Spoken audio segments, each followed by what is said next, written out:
सरकार उन्हीं से बनी है। आपको याद होगा विधानसभा में क्या था, अगर पिछड़े दलित अगर ढाल न बने तो भारतीय जनता पार्टी का सफाया हो जाएगा, पता नहीं लगेगा। नई बिल्डिंग बना रहे हो, अभी मैं बगल से होके आया हूँ, मेडिकल एक डॉक्टर उनके यहाँ होकर के पूरे सड़क के डिवाइडर पे सांड बैठे हुए हैं। क्या प्रधानमंत्री ने नहीं कहा कि हम छोटा जानवर को खत्म कर देंगे? पूरे उत्तर प्रदेश में छोटा जानवर घूम रहे हैं। डीजल पेट्रोल की कीमत क्या है, तो क्या लोकसभा में आप और विपक्ष का कोई सम्मान नहीं। लोकतंत्र में विपक्ष का अगर सम्मान नहीं है तो लोकतंत्र किस बात के लिए? और सबसे बड़ी बात है कि लोकसभा में तो कम से कम सच बोलो। अगर वो लोकतंत्र का मंदिर है, अगर उसको आप मंदिर मानते हैं, तो मंदिर में आप सच्चे आंकड़े क्यों नहीं देते हैं? आप झूठे आंकड़े क्यों पेश करते हो? आप नीति आयोग में बैठक की बात है, मुख्यमंत्री कहां बैठे हैं उत्तर प्रदेश के, बताइए। दूसरी बार जनता ने सरकार बना दी, किसी गरीब को क्या सरकारी अस्पताल में इलाज मिल जाएगा? जो व्यवस्था की थी 108, 102 डीजल पेट्रोल नहीं, खड़बड़ा हो गई, बर्बाद हो गई। क्या ये नीति आयोग को बताएंगे कि हमने बर्बाद कर दिया?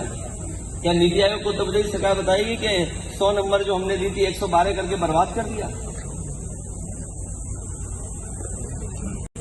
पुष्पेंद्र झांसी में पुलिस ने उसकी हत्या की, उसे हाईकोर्ट जाना पड़ा। 1 साल हाईकोर्ट के चक्कर लगाए उसने, और तब जाकर के उसे न्याय मिला, एफआईआर दर्ज हुई। उसकी पत्नी ने आत्महत्या इसलिए कर ली, उसकी पत्नी ने कहा कि मुझे अगर न्याय नहीं मिलेगा तो मैं आत्महत्या कर लूंगी। तो अगर ये घटनाएं उत्तर प्रदेश में हो रही हैं और आप बड़ी बड़ी संस्था बनाकर के उद्घाटन कर करके किसको क्या दिखाना चाहते हैं आप? और किसी की तारीख हो, जन्म की तारीख हो, किस पे आप उद्घाटन कर रहे हैं, कोई मतलब नहीं उसका।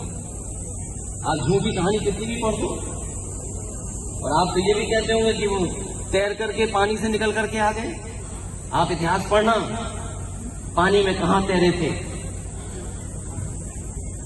सरकार में न्याय न मिले, उस सरकार को सत्ता में रहने का कोई अधिकार नहीं। ये सही है, नफरत फैला करके समय समय पर झूठा प्रचार करके सत्ता में है, लेकिन हम समाजवादी लोग आने वाले समय में जनता को जगाएंगे, जागरूक करेंगे, और ऐसे इस सरकार के तमाम फैसले जनता को बता करके इन्हें से सत्ता पे हटाने का काम हम लोग करेंगे। वो भारतीय जनता पार्टी उनका संरक्षण दे रही है, और बलिया में तो खुलेआम संरक्षण दे रही है।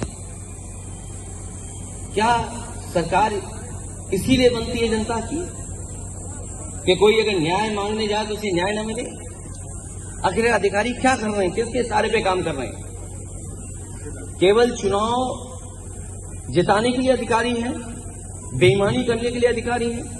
क्या ट्रेनिंग में यही सिखाया जाता है कि कैसे आप सरकार या किसी पॉलिटिकल पार्टी को खुशामद करेंगे और उसके पक्ष में माहौल बनाएंगे? हेमंत यादव की घटना ये राजनीतिक घटना है, और एक नौजवान जो आगे बढ़ना चाहता था, सरकार और भारतीय जनता पार्टी के इशारे पर हत्या हुई है। और उनके इशारे पर हत्या नहीं हुई होती तो अपराधी खुलेआम कैसे घूम रहे हैं? जो आईओ है, जो पुलिस देख रही है, वो भेदभाव की जांच कर रही है, और इतना भेदभाव कर रही है जिससे कि न्याय उसको भविष्य में न मिल पाए। मैं व्यक्तिगत जो वकीलों से बात हुई, परिवार के लोगों से बात हुई, मुझे नहीं लगता है ये प्रशासन और आईओ जिस तरह से काम कर रहा है वो कहीं उस परिवार को न्याय मिल पाएगा। यही समझ सकता है कि सरकार जानबूझ करके हत्या करा रही है। और बलिया जैसी दुखद घटना, छात्र सभा का सदस्य हेमंत यादव जो होनहार था और संघर्षशील, और अपनी मेहनत और अपने परिश्रम से वो छात्र राजनीति में स्थान बना रहा था। टीडी कॉलेज के छात्र संघ के चुनाव में वो चुनाव लड़ना चाहता था, लेकिन कुछ लोग जो उसके बढ़ते हुए कद को और छात्र संघ में जिस तरीके से छात्रों को जोड़ने का काम कर रहा था वो पसंद नहीं आ रहा था। और सोचिए, इतनी नफरत, इतना घृणा, इतना मन के अंदर गुस्सा कि उसे मार मार करके जान ले ली। आज के युग में, आज के समय में कोई कल्पना कर सकता है कि लाठी डंडे से, हॉकी से मार मार करके जान ले ली जाए? और तब जब पुलिस चौकी बगल में हो, ये उत्तर प्रदेश जंगल राज तो कम है, जिन लोगों के आप भाषण सुनते हैं, हम सुनते हैं। अभी जब नगर निकाय का चुनाव था, वो चुनाव कूड़े